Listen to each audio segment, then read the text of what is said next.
What are the actual benefits that could come about from a collaboration between a country as big as Brazil and a country as small as Ireland? I think for us in Brazil, the important thing is that Ireland, even though it's a small country, a small population, it's highly developed in terms of technology. It has a very strong innovation culture with strong ties with industry, and that's something which can benefit us a lot. On the other hand, there is also Irish culture, the literature, which are also very relevant to our country, and therefore we've been collaborating for many years. In fact, I would say that Brazil hosts, actually my university, we host one of the most important centers for Irish studies in the world.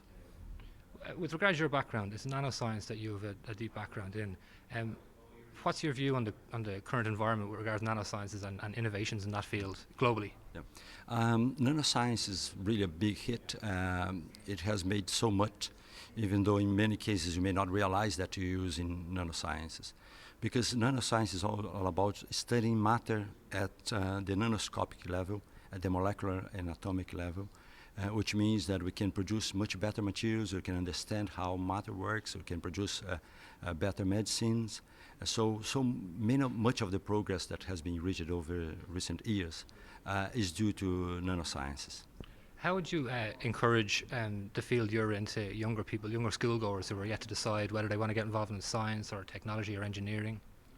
I would say that I think humanity has always lived in a time of knowledge, so this has always been true, but now it's even more intense, and with so much in terms of technological progress going on, the most important thing for any youngsters to get prepared for professional life is learn how to learn.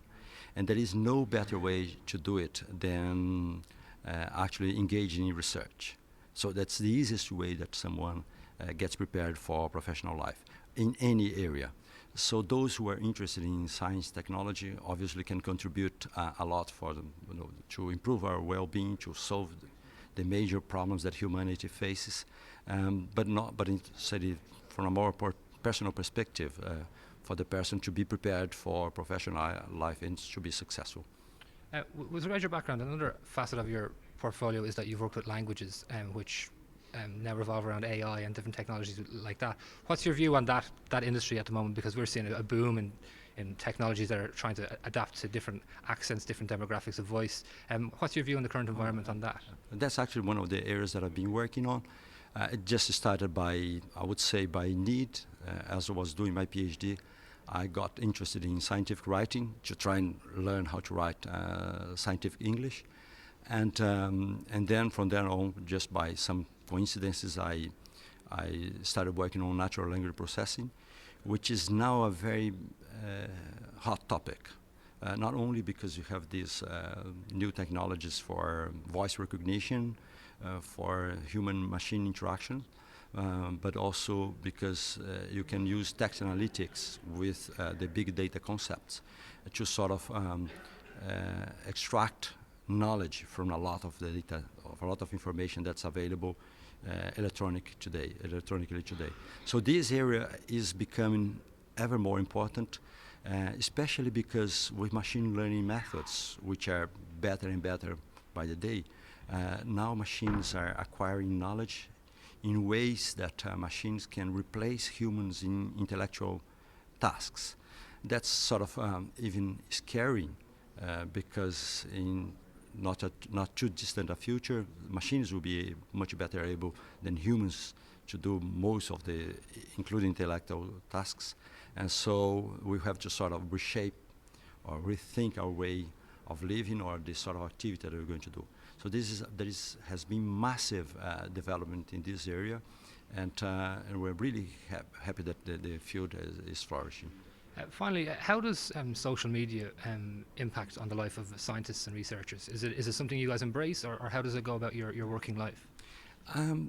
I think, to me at least, it hasn't had that much of an effect, because social media, or working on social media or being connected to social media, can be quite distracting, which for someone who has a sort of a very busy schedule, we should avoid at all costs.